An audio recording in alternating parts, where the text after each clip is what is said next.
Yeah.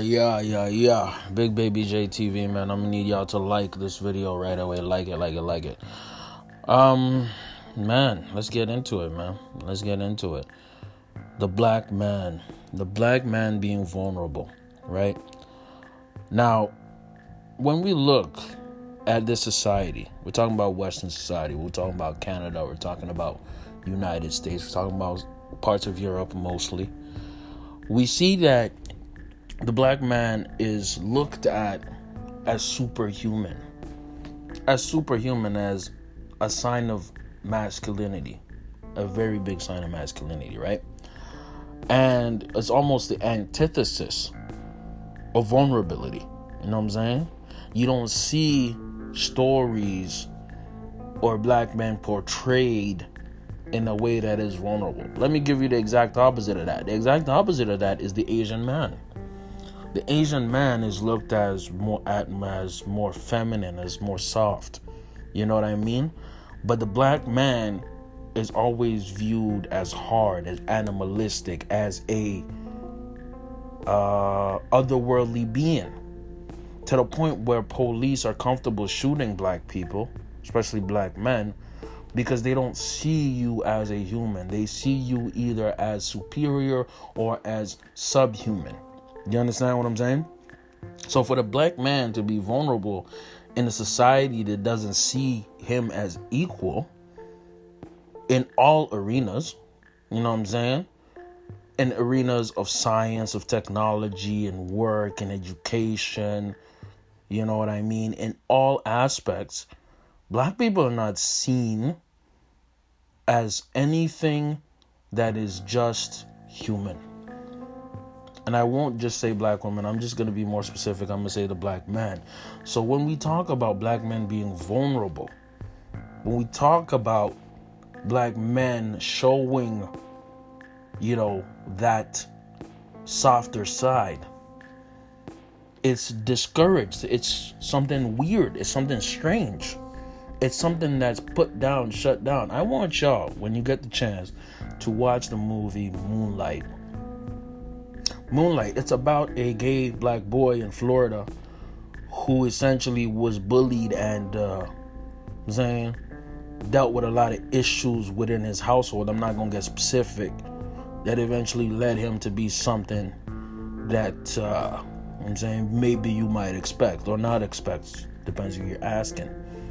That movie talks about black male vulnerability. That's a theme in that movie, and it captured it so well because look, man, black men are looked at as entertainers, as athletes, as rappers, as actors, but there's no room for a black man to be an academic.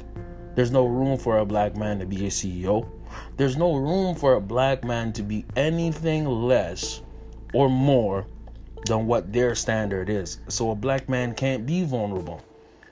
Why is the black man told not to be vulnerable? Because there's something called mental slavery.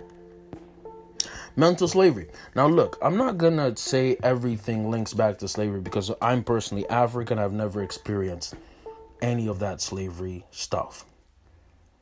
But to a certain point, you have to understand that there's an image that's put out of black men that puts them in a box, that doesn't let them be free, that traps them, that makes them think the only way out is to dribble a basketball or get on a mic. That's it. The only way you can go beyond poverty is not to be soft, it's to be hard from the day you are born. It's to show that you're tough, show that you're that guy. You know what I'm saying? And at a certain point, y'all could call it toxic masculinity, but I think it's worse than that. I think this is mental slavery, where black men are put in chains of their own creation, yes, but also of society's expectations and creation. Let me give you a small anecdote. When I was a bit younger, I was always encouraged to take the college level math or college level science. Here in Canada, college does not mean university. University is called university, you know what I'm saying? And then college is essentially community college in the United States. Why is that? Why was that happening? Why are black boys constantly given ADHD prescriptions and diagnoses? Why? Why are black boys always encouraged to do sports and not do anything extracurricular? Why?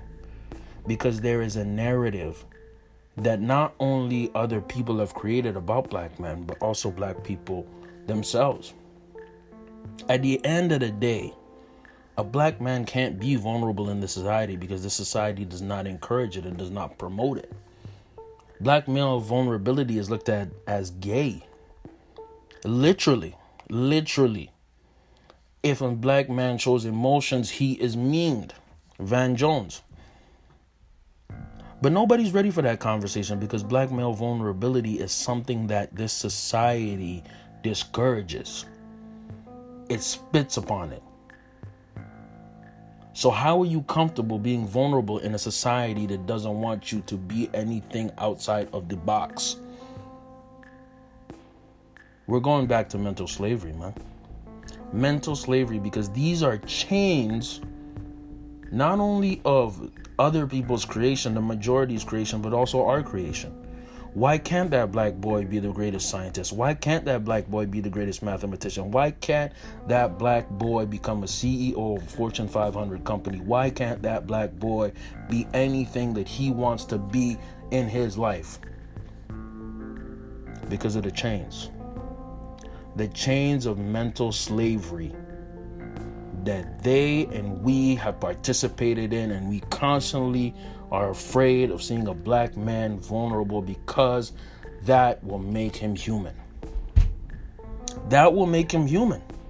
George Floyd needed a knee on his neck for 8 minutes screaming for his mother, for people in the West and North America to see him as a human. Think about that. A black man had to be sacrificed, as Nancy Pelosi would say, in order for y'all to view him as human and to have an inch of justice, the justice that should have been handed to him from time. And a black man is killed, a father, an uncle, a human being. They don't see you as human, black man. They don't. Do you see yourself as human? Do you see yourself beyond being a gangbanger, criminal, hooper, rapper, anything else? Do you see yourself as being something more? And honestly, it pains me to say a lot of black men don't. They don't. So what should we do next? We need to break those chains, man. Break those chains of mental slavery. That's the only way we'll make it through, man. Like the video, comment, subscribe. We out, bro.